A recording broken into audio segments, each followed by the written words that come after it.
The situation is so bad, the Windsor Emergency Operations Centre itself has been evacuated as floodwaters continue to rise. There are currently more than 100 evacuation orders in place, with the new orders issued in the past few hours on the state's central coast as the flood emergency moves further north. Sydney's Hawkesbury, Nepean region and the southwest remain the worst hit areas so far, with more people forced to leave their homes there this morning. Robin Preston's the local MP in the Hawkesbury, and she says the situation there remains dire, many properties inundated and isolated. And while the rain's eased, the floodwaters have not subsided. She joins us on the line now, having just received a briefing from emergency service chiefs and other authorities. Robin Preston, thanks for doing so. What have you been told? What's the situation on the ground across the Hawkesbury region? Hi, Glenn. Look, the situation is still, we have major flooding in Hawkesbury. It's not gone away. We are in trouble still. And what's happening is we're seeing areas that weren't inundated with flooding in the past 3 to 4 floods we've had. They're now experiencing a new sensation. So we have new people that are impacted. There's a new anxiety out there. But I've got to say we have a very resilient community, and we have federal, state and local members all working together to support our community. Great volunteers out there. SES had 47 flood rescue teams operating last night alone. Is it possible to even say how many properties have been inundated so far? I imagine many people are isolated on their properties. Look, they are. It is impossible to say that at the moment because it's a moving feast. As I say, the water's still moving around, and because the river tributaries are so long, they come through from Nepean through to North Richmond, right through to Windsor, and then right out to Wiseman's Ferry, Lower Portland and Sackville, and they tend to flood later in the whole sphere of it all. But look, I just think what we've seen here, we've had dress rehearsals time and time again. We're looking after each other, but we are very spent here. And it's good to see that our volunteer group are coming out at the ADF level and also at the state level as well. And I think also we're going to see, you'll probably see a little bit more police presence just to reassure the community that we are caring for them, we are there for them.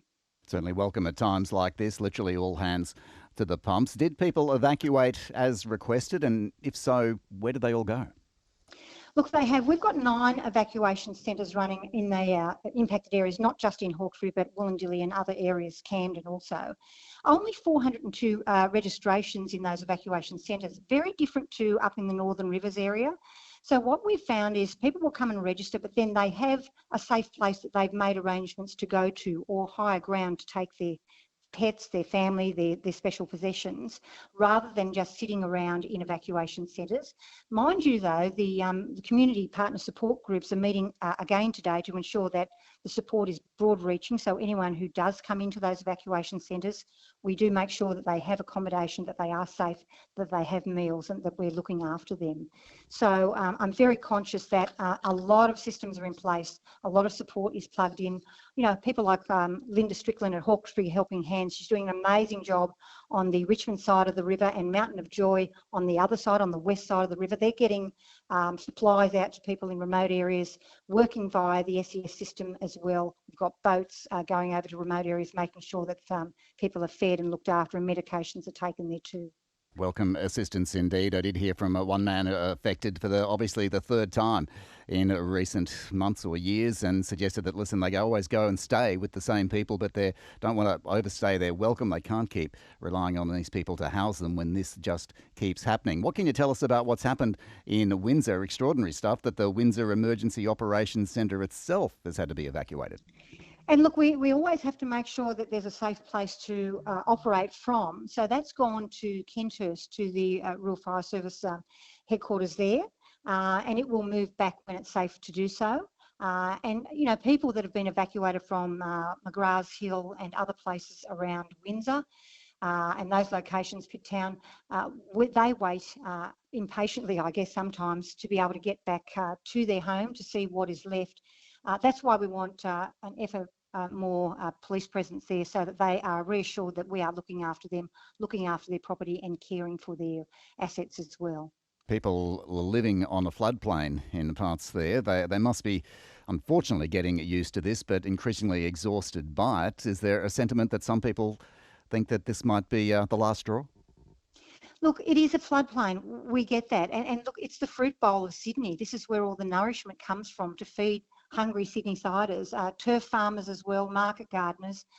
There's ANCS out there. There's issues with raising the dam wall and offering flood mitigation. At the moment, the Warragamba Dam is not a flood mitigation dam. It's a catchment dam, so it operates under a different way.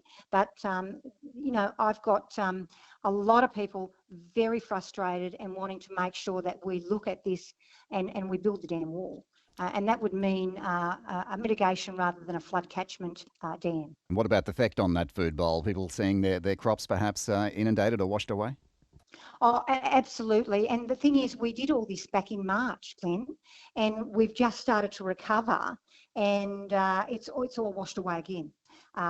Animals have had to be taken to high ground. I've got some folk having to take their cattle for sale because they just can't feed them. They're hand feeding the stock, going out to safe high ground where they can keep the cattle and their stock so that they've been nourished. But it's dangerous work doing that. Even just driving to the property to get to that place is a challenge. And there's flash flooding everywhere. Richmond Road's been closed, Paddy Road is closed off, people are isolated, and we just have to wait for the waters to abate, but that's not going to be anytime soon. There were flood declarations made by the state government today. What does that provide for in terms of grants or emergency relief for those affected? Yes, look, late last night, the Minister for Emergency Services and Resilience, Steph Cook, announced 23 local government areas as natural disaster areas. That is a joint funding arrangement with the Commonwealth and State Disaster Recovery Funding Arrangement, and that will help communities recover and get back up and running quicker than they normally would. And those local government areas need to have that assurance, so it was good that that declaration was signed late last night. Robyn Preston, thanks for sparing us some time. Good luck. Keep up